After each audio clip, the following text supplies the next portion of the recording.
support.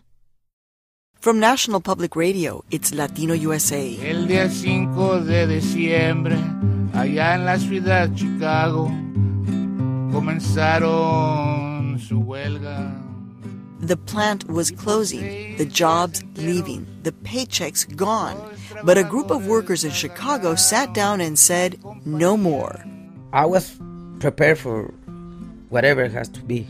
I knew that it could happen, to be arrested, to be in a prison for trespassing.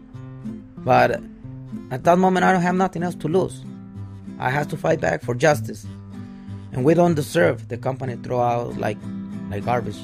Latino immigrants help lead a fight for workers' rights. Today on Latino USA, more from our series, New American Voices. Coming up on Latino USA, I'm Maria Hinojosa. These days, American workers are just trying to hold on to their jobs. Plant occupations have been for history books, like the one that took place in 1937 when auto workers in Flint, Michigan took over a factory and jump-started the union movement in the United States. Last December, immigrant Latinos, African Americans, and white workers occupied the Republic Windows and Doors factory in Chicago, the first factory takeover in 71 years. Producers Dan Collison and Elizabeth Meister spoke to the workers about their decision to stand up by sitting down. My name is Armando Robles. I worked at Republic for 8 years and 4 months, and my position at maintenance mechanic, and I am the local president of Local 1110, United Electrical Workers, UE. Up to Illinois, from Mexico you have come, to the cities of Chicago, and to toil in the sun. My name's Leah Freed. I'm an organizer with UE. The first red flag for us happened around mid-November when workers noticed that a significant amount of machinery started leaving the plant. They start moving equipment in the middle of the night with a rental truck from Yuho. And people showed up for work Monday morning and saw that an entire production line was gone. In the state of Illinois, where we come to work and toil, workers tell their stories in the state of Illinois. My name is Ricky McLean. I'm a former Republic Window and Door worker, and I'm vice president of Local 1110 UE. We was requesting information, and they wouldn't give it to us, and then when they would talk with us, they was lying. They said that they were selling the machines to make payroll, and it just wasn't adding up. All they told us was that Bank of America was considering whether or not they were going to continue financing the company, and that there was a lot of concern that they would shut off credit, and that would cripple the company and make it no longer able to function, but that they were hopeful that they would continue to get financing. My name is Mark Meinster. I'm an international representative for UE. We later found out that they were setting up a satellite operation, a non-union operation in Iowa, in order to get out from under the union contract. So then that was when we started trying to get a strategy together as to what we would do if they just tried to close the plant on us. Really, the idea was, if the company was going to offer people nothing, would people take a stand and not leave the plant until they won justice? And Armando thought it was a pretty good idea. We talked it through. We talked about the risks of it. And then the next day, we brought it up with the leadership of the union inside the plant. We buy some change, some lax. And our first idea was like a throw out of supervisors on everyone from management and lack ourselves, and then obligate the company to negotiate us. My name is Jorge Mujica, and I am a labor and community activist, a Mexican immigrant. You have this immigrant labor force that on one side has some labor union tradition in their countries of origin, not only Mexico, but some others too.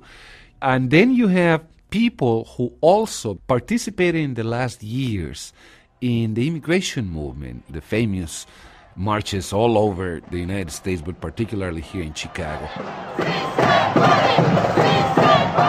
The African American workers, white workers in the Republic Windows and Doors participated in the immigration marches. That movement of people coming out on the streets and showing their collective power was really powerful and really taught workers in a lot of cases how to come together, how to organize, how to make a sign, some good chants to use, some real on-the-ground actual skills. So you put all this together, you have a labor union that is pretty progressive, and UE is prone to direct action. The workers are prone to direct action. They already learn how to fight, and they fight.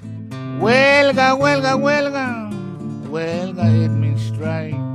This happened in the state of Illinois. Then when we came to work December 2nd, which was a Tuesday, we were told that Republic was closing the doors for good that Friday. We was also informed that we were not going to be paid for our vacations that we had already earned, and that they would discontinue our insurance. At that moment, I called my wife first, and I told her, you know what? Friday is my last day of work. And she said, now what are we going to do? Don't worry, we're going to make it. But I was feeling like crap, like it's going to be hard to find another work when it's Christmas and it's no jobs. There's no jobs around the city. Specifically, what they were being denied was the money owed to them under the WARN Act, which states if you're going to close a place, you have to give 60 days notice or pay health insurance or benefits for that 60-day period. The company refused to pay both the vacations and the WARN Act money, saying that Bank of America wasn't allowing them to do so. When they told us that, everybody started organizing. We told the people we're going to have a rally. We ran up 2 buses. And we make our first protest from my local in front of the Bank of America.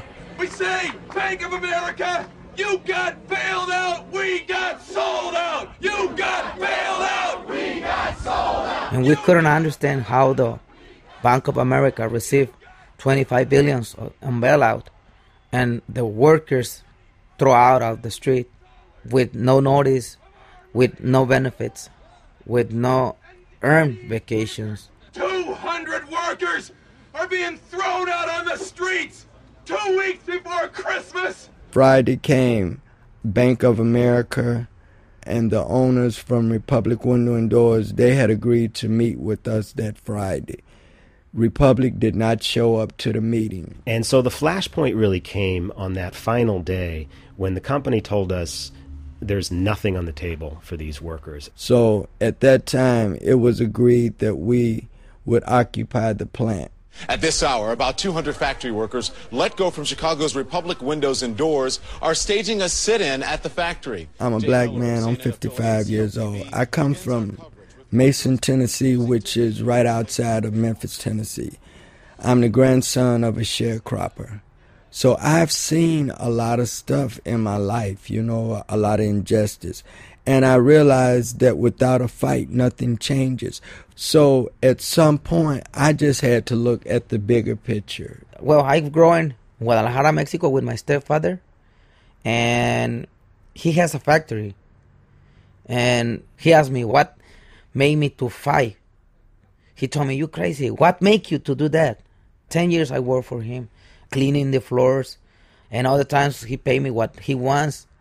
And it's what I feel in, like, for this oppression I received since being kid. And then all the places where I work, they oppress me all the time. So I feel like that's the thing made me to fight. Huelga, huelga, huelga, huelga, it means strike. And it happened in the year 208. And before it's too late, December 5th was the date. Before Friday, we had gotten 40 people that said that they would occupy the plant. But when that day actually rolled around, that Friday, everyone wanted to occupy the plant. We all just came together. In the freezing cold, hundreds of workers, their families, and even strangers outraged over the raw deal they say employees of Republic Windows and Doors were given, stood on the steps of the plant in solidarity, calling for justice. What do we want? Justice! And so we said, okay, well, look, the cops may show up. If they show up, let's scatter. Make it really hard for them to catch you and drag you out. If you get caught and they ask you to leave and you don't want to get arrested, then you leave. But if you are willing to get arrested at that point, chain yourself to something and make it really hard for them to get you out of there.